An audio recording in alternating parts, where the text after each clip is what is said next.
찬송가 204장 부르시면서 오늘 새벽 기도회 시작하겠습니다.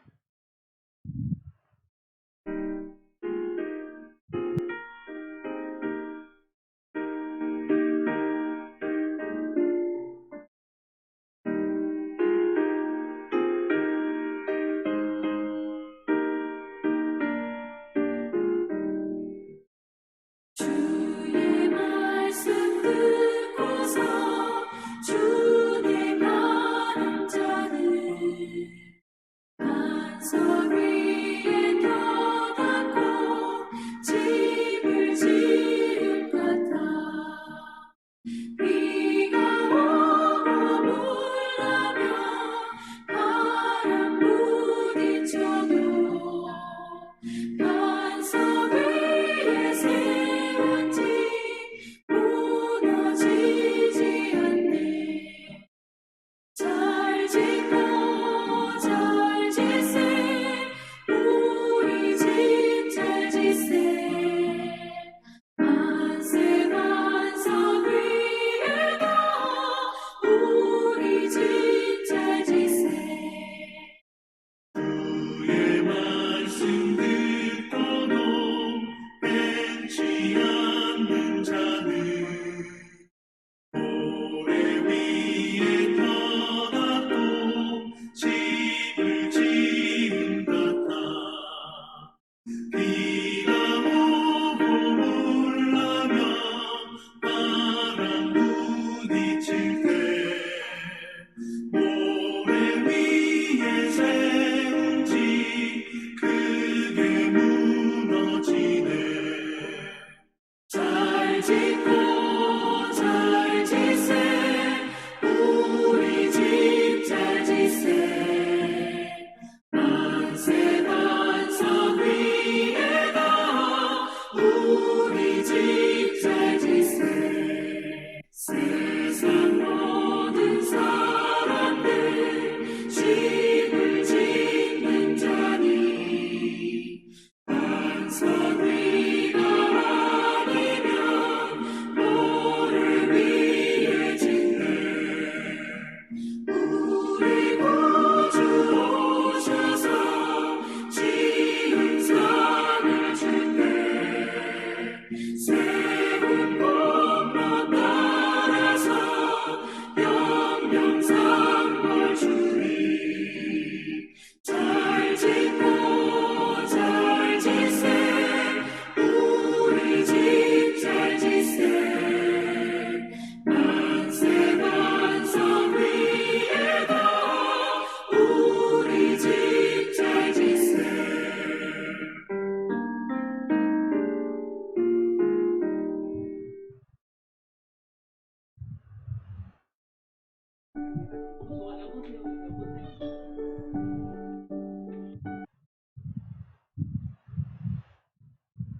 오늘 본문 말씀은 역대하 5장 2절에서 14절 말씀을 봉독하도록 하겠습니다. 이에 솔로몬이 여호와의 언약궤를 다윗성 곧 시온에서부터 메어 올리고자 하여 이스라엘 장로들과 모든 지파의 우두머리 곧 이스라엘 자손의 족장들을 다 예루살렘으로 소집하니 일곱째 달 절기에 이스라엘 모든 사람이 다 왕에게로 모이고 이스라엘 장로들이 이름에 레위 사람들이 궤를 매니라. 궤와 해막과 장막 안에 모든 거룩한 기구를 메고 올라가되 레위인 제사장들이 그것들을 메고 올라가며 솔로몬 왕과 그 앞에 모인 모든 이스라엘 회중이 궤 앞에서 양과 소로 제사를 드렸으니 그 수가 많아 기록할 수도 없고 셀 수도 없었더라. 제사장들이 여호와의 언약궤를 그 처소로 메어 드렸으니 곧 본전 지성소 그룹들의 날개 아래라. 그룹들이 궤 처소 위에서 날개를 펴서 궤와 그 채를 덮었는데 그 채가 길어서 궤에서 넣으므로 그 끝이 본전 앞에서 보이나 밖에서는 보이지 아니하며 그 궤가 오늘까지 그곳에 있으며 그 궤 안에는 두 돌판 외에 아무것도 없으니 이것은 이스라엘 자손이 애굽에서 나온 후 여호와께서 그들과 언약을 세우실 때에 모세가 호렙에서 그 안에 넣은 것이더라. 이때에 제사장들이 그 반열대로 하지 아니하고 스스로 정결하게 하고 성소에 있다가 놓음에 노래하는 레위 사람 아삭과 헤만과 여두둔과 그의 아들들과 형제들이 다 세마포를 입고 제단 동쪽에 서서 적은과 비파와 수금을 잡고 또 나팔 부는 제사장 120명이 함께 서 있다가 나팔 부는 자와 노래하는 자들이 일제히 소리를 내어 여호와를 찬송하며 감사하는데 나팔 불고 재금 치고 모든 악기를 울리며 소리를 높여 여호와를 찬송하여 이르되 선하시도다 그의 자비하심이 영원히 있도다 하며 그때에 여호와의 전에 구름이 가득한지라. 제사장들이 그 구름으로 말미암아 능히 서서 섬기지 못하였으니 이는 여호와의 영광이 하나님의 전에 가득함이더라. 아멘. 예, 오늘 말씀은 이제 완공된 예루살렘 성전 안에 여호와의 언약궤를 메어드리는 내용이 오늘 본문의 내용이 되겠습니다. 이 여호와의 언약궤를 메어드리는 일은 정말로 성전 건축보다 훨씬 중요한 일 같습니다. 왜냐하면 성전은 눈에 보이는 우리의 건물이지만은 그 성전 안에 성전을 지은 목적이 뭐냐면은 거기에 여호와께서 임재하심이 있다는 사실이죠. 그 여호와의 임재하심의 그 상징적인 형태가 우리 언약궤 아니겠습니까? 그러므로 여호와의 말씀, 여호와의 언약궤가 성전에 있고 없고는 그것이 성전으로서의 기능을 하고 안 하고 하는 이 정도의 차이가 있다 말씀드릴 수 있겠습니다. 성전에 여호와의 언약궤를 드리는 일은 이제 이 성전 건축의 마지막에 마침표를 찍는 아주 중요한 일이라 말씀드릴 수가 있겠습니다. 오늘 이 일을 위해서 솔로몬 왕은 이스라엘의 모든 장로들과 족장들을 불러서 이 일에 참여하게 했습니다. 하필 이날이 일곱째 달 절기에 이스라엘 모든 사람이 다 왕에게로 모이고라는 말씀을 하고 있습니다. 일곱째 달 절기가 6월절 그리고 수장절 그리고 오순절 이렇게 사순절이라고 하는 맥주절 이렇게 있습니다. 아마 이 맥주절에 해당되어지는 이 절기인 것 같습니다. 모든 일이 마치면서 여호와의 절기에 딱 맞추어서 아주 계획한 것처럼 그 공사가 맞추어지더라는 것도 이것도 하나님의 역사하심, 은혜가 아닌가 이렇게 보여집니다. 그리고 원래는 이 레위 사람 중에 그앗 자손 반차에 따라서 그앗 자손이 이 언약궤를 매게 되어 있었는데 오늘 이 언약궤를 맨 것은 레위인의 제사장들이 언약궤를 메고 올라갔다는 사실입니다. 제일 처음 이 궤와 해막과 장막에 있는 모든 기구들을 이 제사장들이 메고 올라가는 것입니다. 솔로몬 왕과 그 앞에 모인 모든 회중들이 여호와의 언약궤가 이제 예루살렘 성전에 들어오는 것을 감사해서 그 앞에서 번제를 드렸는데 얼마나 많은 양의 양과 소를 드렸는지 기록하고 셀 수 없을 정도였다 라고 오늘 본문이 이야기하죠. 그리고 제사장들이 여호와의 언약궤를 여호와의 지성소 그룹들 밑에 아래에 언약궤를 드렸습니다. 오늘 본문 10절에 보시면 이 언약궤에 대한 내용을 자세히 설명하고 있습니다. 이 언약궤에는 하나님께서 직접 써서 모세에게 주신 그 두 돌판, 십계명 두 돌판 외에는 아무것도 없었다는 사실입니다. 그리고 이 언약궤는 모세가 직접 호렙산에서 그 언약궤 안에 넣었다 하는 사실을 이야기하고 있습니다. 오늘 이 말씀을 읽는 유다 백성들이 오늘 이 말씀을 읽을 때에 그들이 그 옛날 솔로몬 성전 안에 하나님의 언약궤를 메어오는 이 장면을 기억하면서 그들 앞에 정말 하나님께서 자기들과 함께 하실 것을 믿는 그 믿음이 새롭게 세워지지 않았겠습니다. 특히 이 언약궤를 드린 다음에 일어났던 일, 여호와의 영광이 그 성전에 구름으로 가득했던 이 일은 잊을 수 없는 역사적인 하나님의 역사라 할 수 있겠습니다. 이 하나님의 영광이 언제 나타났느냐? 그것은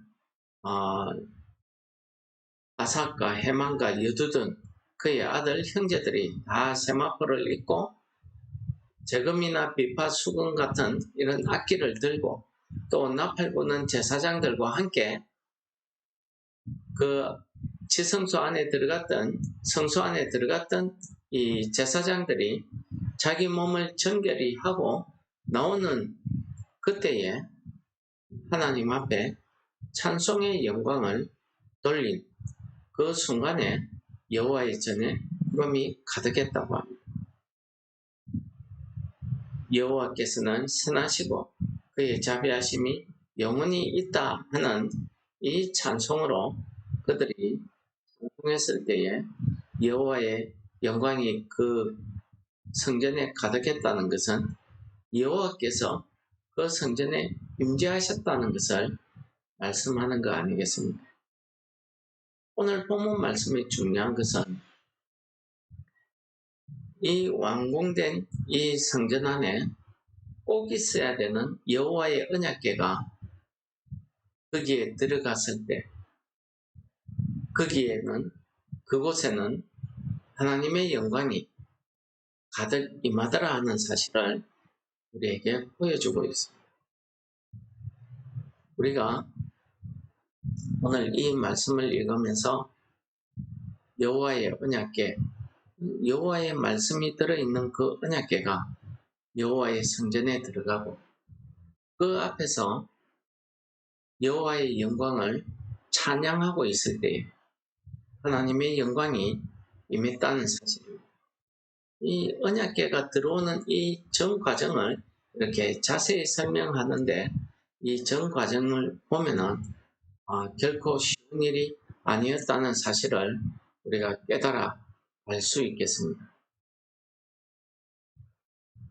오늘 이 말씀을 읽으면서 오늘 우리에게 주시는 하나님의 언약은 하나님의 그 말씀은 분명한 것 같습니다. 요한복음 1장 14절에 보시면은 말씀이 육신이 되어 우리 가운데 거하심에 우리가 그의 영광을 보니 아버지의 독생자의 영광이요 은혜와 진리가 충만하더라는 말씀을 우리는 기억합니다. 이 말씀이 무엇입니까? 말씀이신 예수 그리스도께서 인간의 몸을 입고 우리 가운데 오셨다는 사실입니다. 그리고 그 예수님을 통해서 우리는 하나님의 영광을 우리가 바라보게 되었고 그 하나님의 영광을 가지고 계신 예수 그리스도의 영광이 바로 곧 하나님의 은혜였고 하나님의 진리였다는 사실을 우리로 하여금 깨닫게 해주시는 말씀입니다. 우리는 늘 이야기합니다. 우리는 예수 안에 거하고 또 하나님의 말씀이 내 안에 거한다고 믿음의 고백을 합니다. 그렇습니다. 이런 믿음의 고백이 우리가 이루어지는 것은 하나님의 말씀이 내 안에서 역사함으로 우리가 그 믿음의 고백이 이루어지는 것이라고 말씀드릴 수가 있겠습니다. 이러한 믿음의 고백을 통해서 우리는 하나님께 영광 돌릴 뿐만 아니라 우리가 하나님 앞에 구원받았다는 이 구원의 은혜를 우리가 깨닫게 되는 것입니다.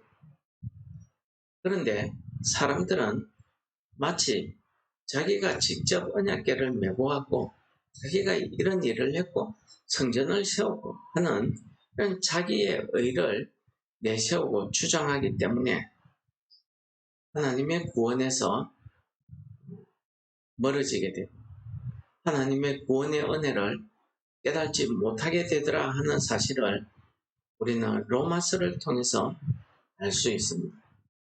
로마서 8장에서 바울 사도는 우리에게 이렇게 이야기합니다. 하나님께 열심을 가지고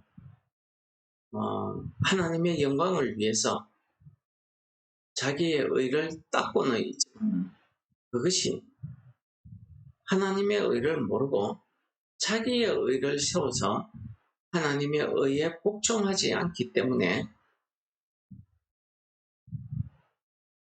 자기가 세운 그 율법으로 말미암아 심판받게 된다는 사실을 이야기하고 있습니다.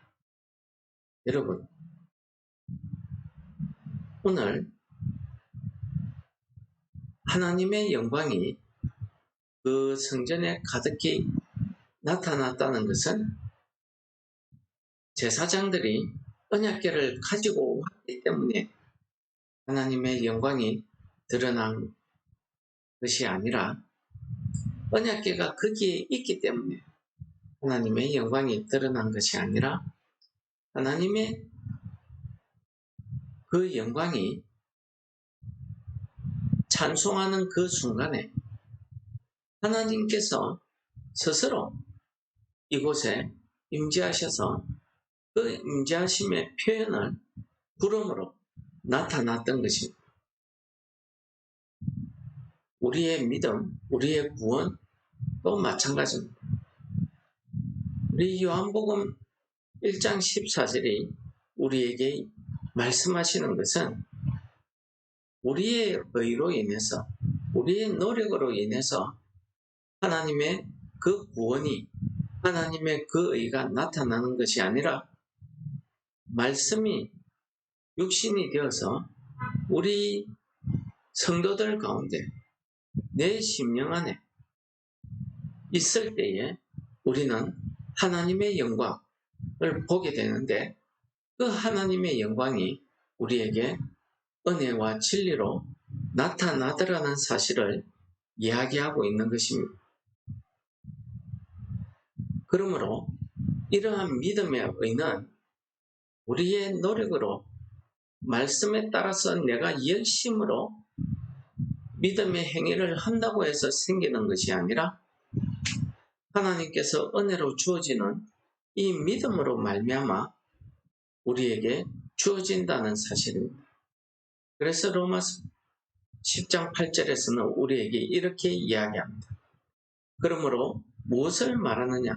말씀이 내게 가까워 내 입에 있으며 내 마음에 있다 하였으니 곧 우리가 전파하는 믿음의 말씀이라고 합니다. 그렇습니다. 언약궤에는 하나님의 언약의 약속의 말씀인 십계명이 있었다고 하면은 믿음으로 어렵게 된 우리 성도들에게는 우리 마음에 있는 이 언약은 우리가 전파하고자 하는 그 믿음의 말씀을 이야기하고 있는 것입니다.